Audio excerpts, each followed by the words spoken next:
इसके साथ साथ और भी खिलाफवर्जियों पर जुर्माने हमने हर कैटेगरी में हमने हाँ ठीक है। अच्छा सर, अगर सीट बेल्ट ना पहने, ओवर स्पीडिंग करें तो कितने चालान का सामना करना पड़ेगा?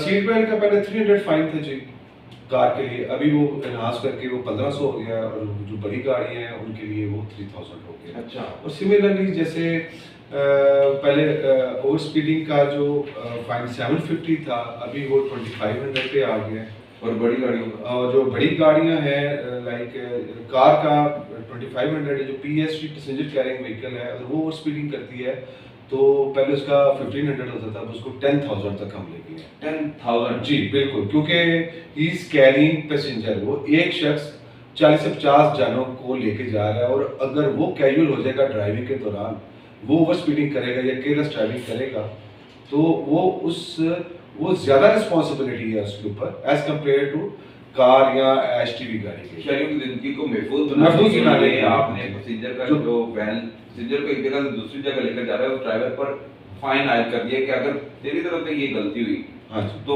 उनकी तो जाने जानी है, लेकिन इस गलती को रोकने के लिए आपको चालान ये करना पड़ेगा, अदा करना पड़ेगा। 10,000 चालान आपने कर दिया पैसेंजर बिल्कुल उसका कर दिया है। और जो एचटीवी है, वो बड़ी गाड़ी अगर करती है ओवर स्पीडिंग तो उसका 5000 फाइन है। 5000। इसी तरह देखिए रोड्स हमारे यहाँ बड़ी मुश्किल से बनती है, इसमें ओवरलोडिंग का कितना फाइन है? मैं वही उसके बाद उसकी तरफ आ रहा हूँ कि अरबों रुपया लग के हमारी रोड्स बनती है। बड़ा अनफॉर्चुनेट है कि यहाँ पे ओवरलोडिंग के लिए उस तरह पहले चेक नहीं था। इस साल 15 नवंबर लास्ट ईयर 15 नवंबर से हमने एक्सेल रोड कंट्रोल रिजीम के नाम से हमने कैंपेन स्टार्ट की है। उसमें हमने जीरो टॉलरेंस शो की है कि जीरो टॉलरेंस होगी ओवरलोडिंग के ऊपर।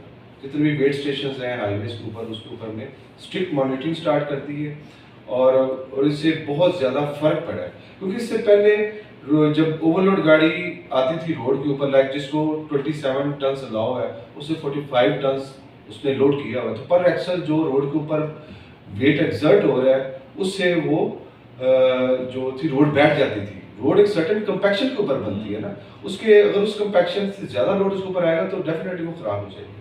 तो उसका भी हमने फाइन इन्हांस की है। जो पहले 1500 चालान था, उसमें पहले 1000 था फाइन, उसको हम 10,000 तक ले गए। वो 10,000 से ज्यादा चालान 10,000 कर दिया गया जी। हाँ जी 10,000। अच्छा सर, ऐसी भी शिकायत मौसूल हो रही है कि मोटरवे जंपिंग एरियाज भी अचानक आ जाते हैं जो ट्रैफिक हादसे का सबब बन रहे हैं। जी बिल्कुल, ये